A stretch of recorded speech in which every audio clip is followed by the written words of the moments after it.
जय माता दी। आज नवरात्रि का चौथा दिन है और चौथे दिन माता का चौथा अध्याय सुनेंगे, जो इस प्रकार से है। इंद्र और आदि देवताओं द्वारा देवी की स्तुति।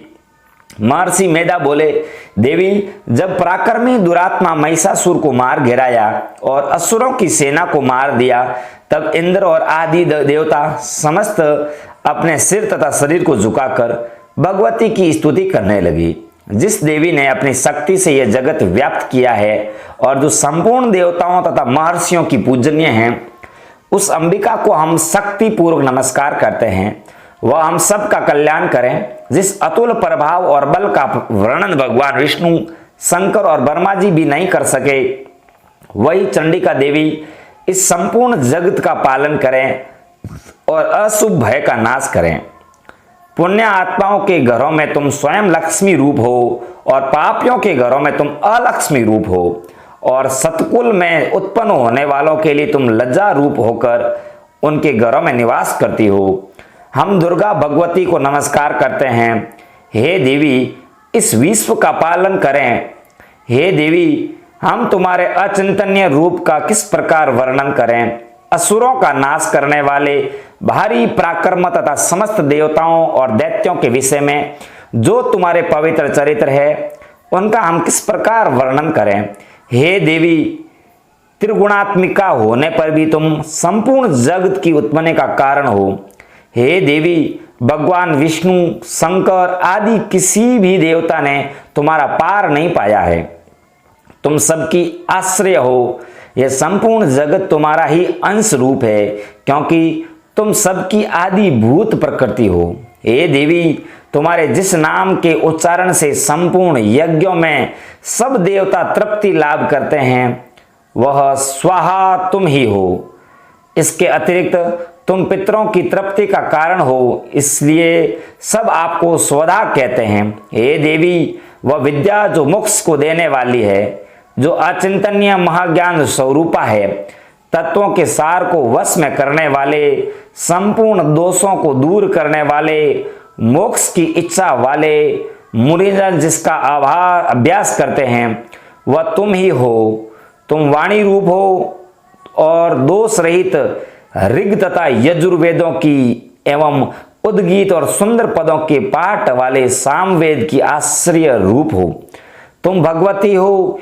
इस विश्व की उत्पत्ति और पालन के लिए तुम व्रता के रूप में प्रकट हुई हो और तुम संपूर्ण संसार की पीड़ा हरने वाली हो। हे देवी, जिससे सारे शास्त्रों को जाना जाता है, वह मेधा शक्ति तुम ही हो, और दुर्गम्य भवसागर से पार करने वाली नौका भी तुम ही हो। लक्ष्मी रूप से विष्णु भगवान के हृदय में निवास करने वाली और भगवान महादेव तथा सम्मानित गौरी देवी तुम ही हो।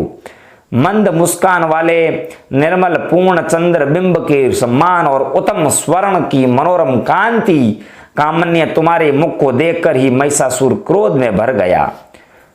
यह बड़े आश्चर्य की बात है। और हे देवी, तुम्हारा यही मुख जब क्रोध से भर गया तो उदय काल के चंद्रमा की भांति लाल हो गया और तनी हुई भौएं के कारण विकराल रूप हो गया। उसे देखकर भी महिषासुर के शीघ्र प्राण नहीं निकल गए।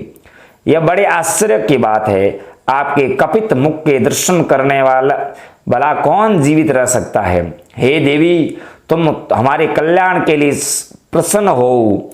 आपके प्रसन्न होने से इस जगत का अभ्युदय होता है, और जब आप क्रुद्ध हो जाती है तो कितने ही कुलों का सर्वनाश हो जाता है।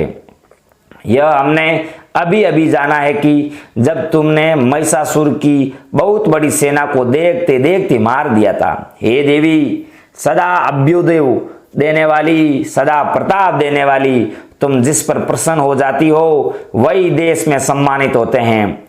उनके धन यश की वृद्धि होती है, उनका धर्म कभी शिथिल नहीं होता है, और उनके यहाँ अधिक पुत्र पुत्रियां और नौकर होते हैं।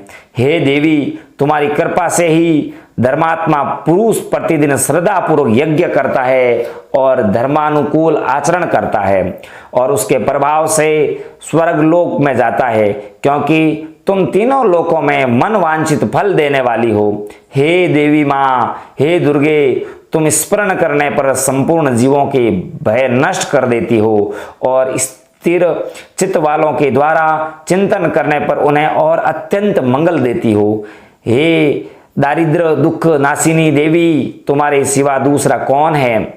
तुम्हारा चित्त सदा दूसरों के उपकार में लगा रहता है। हे देवी, तुम शत्रुओं को इसलिए मारती हो कि उनके मारने से दूसरों को सुख मिलता है।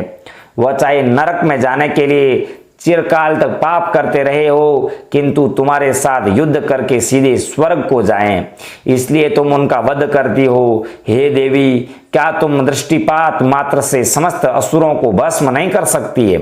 अवश्य ही कर सकती हो, किंतु तुम्हारा शत्रुओं को शास्त्रों के द्वारा मारना इसलिए है कि शस्त्रों के द्वारा मरकर वे स्वर्ग को जाएं। इस तरह से हे देवी, उन शत्रुओं के प्रति भी तुम्हारा विचार उत्तम है। हे देवी, तुम्हारी उग्र खड्ग की चमक से ही और त्रिशूल की नोक की कांति के किरणों से असुरों की आंखें फूट नहीं गई।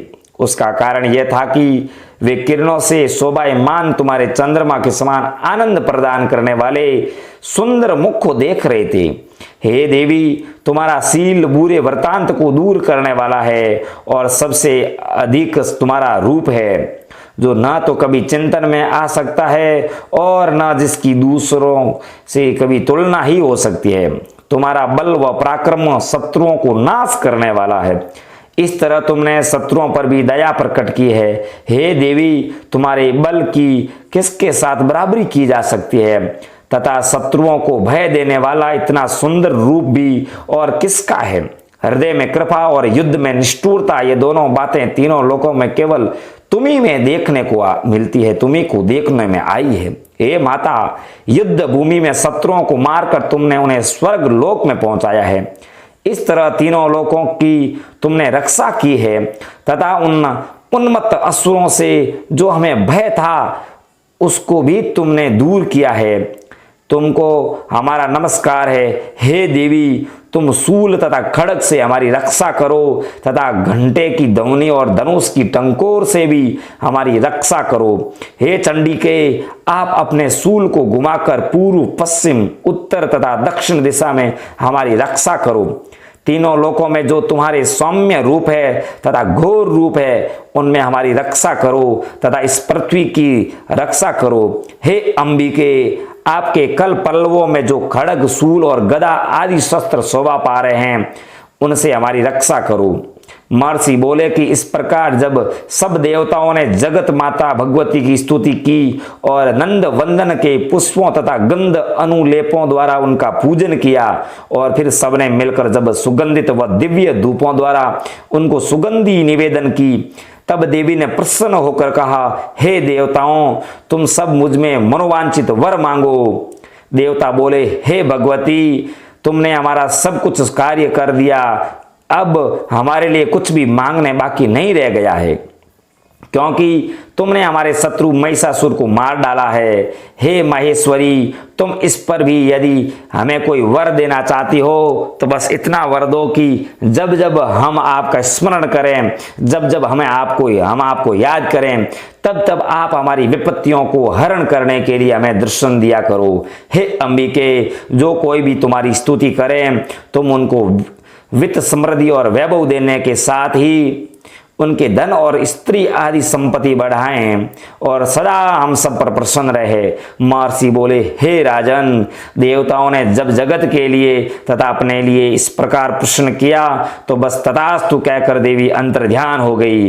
हे भूप, जिस प्रकार तीनों लोकों का हित चाहने वाली यह भगवती देवताओं के शरीर से उत्पन्न हुई थी, वह सारा वृतांत मैंने तुमसे कह दिया है और इसके पश्चात दुष्ट असुरों तथा शुभ और निशुभ का वध करने और सब लोगों की रक्षा करने के लिए जिस प्रकार गौरी देवी के शरीर से उत्पन्न हुई थी, वह सारा वृतांत मैं यथावत वर्णन करता हूं। बोलो जय माता दी। इस प्रकार ये चतुर्थ अध्याय समाप्त हुआ है।